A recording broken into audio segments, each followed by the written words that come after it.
ভারতীয় সিনেমার ইতিহাসে এমন একজন মানুষ আছেন যার নাম শুনলেই সম্মান, সংগ্রাম আর সাফল্যের ছবি চোখের সামনে ভেসে ওঠে। তিনি হলেন অমিতাভ বচ্চন। আজকের এই ভিডিওতে আমরা জানব কিভাবে একজন ব্যর্থ যুবক পরিণত হয়েছিলেন ভারতীয় সিনেমার শাহেনশাতে। অমিতাভ বচ্চনের জন্ম 1942 সালের 11ই অক্টোবর উত্তরপ্রদেশের এলাহাবাদে। তার বাবা ছিলেন প্রখ্যাত হিন্দি কবি হরিবংশ রাই বচ্চন এবং মা তেজি বচ্চন।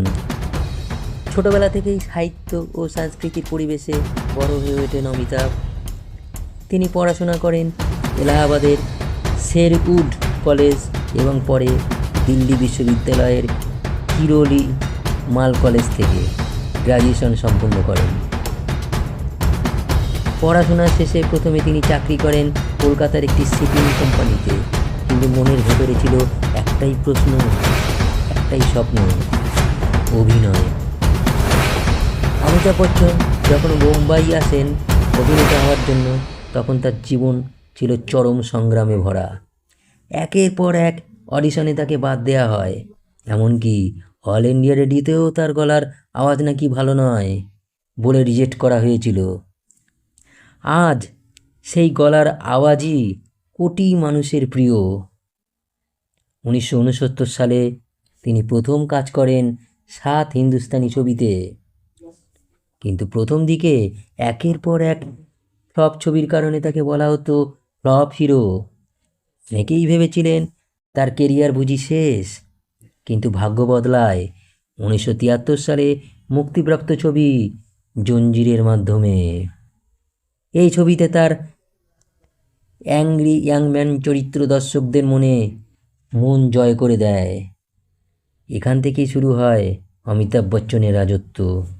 এরপর একের পর এক সুপারহিট ছবি দিওয়ার, শোলে, ত্রিশূল, ডন, কালাপাথর, মুকদ্দার কা সিকান্দার। 70 ও 80-র দশকে তিনি হয়ে ওঠেন বলিউডের সবচেয়ে বড় সুপারস্টার। 1982 সালে কুলি ছবির শুটিংয়ের সময় ঘটে ভয়ঙ্কর দুর্ঘটনা।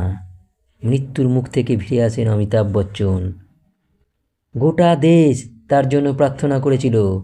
এই ঘটনাই আরও একবার প্রমাণ করে তিনি শুধু একজন অভিনেতা নন, তিনি আবেগ। 1990-র দশকে তার কেরিয়ারে আবারও খারাপ সময় আসে।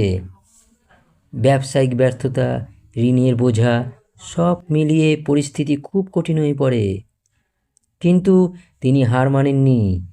2000 সালে টেলিভিশন শো কৌন বনেগা করোড়পতি তার জীবনে নতুন অধ্যায় শুরু করে। এখান থেকে আবার নতুন প্রজন্মের কাছে জনপ্রিয় হয়ে ওঠেন অমিতাভ বচ্চন। পরবর্তী সময়ে তিনি অভিনয় করেন মোহব্বতে, ভগবান, ব্ল্যাক পা, পিকু, পিঙ্কের মতো অসাধারণ ছবিতে। বয়স কখনোই তার অভিনয়ের পথে বাধা হয়ে দাঁড়ায়নি। অমিতাভ বচ্চন আর শুধু একজন অভিনেতা নন, তিনি একটি প্রতিষ্ঠান।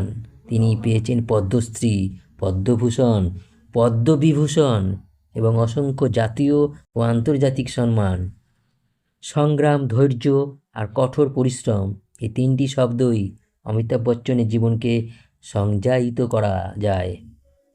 তার জীবন আমাদের শেখায় ব্যর্থতা শেষ নয়, বরং সাফল্যের প্রথম ধাপ।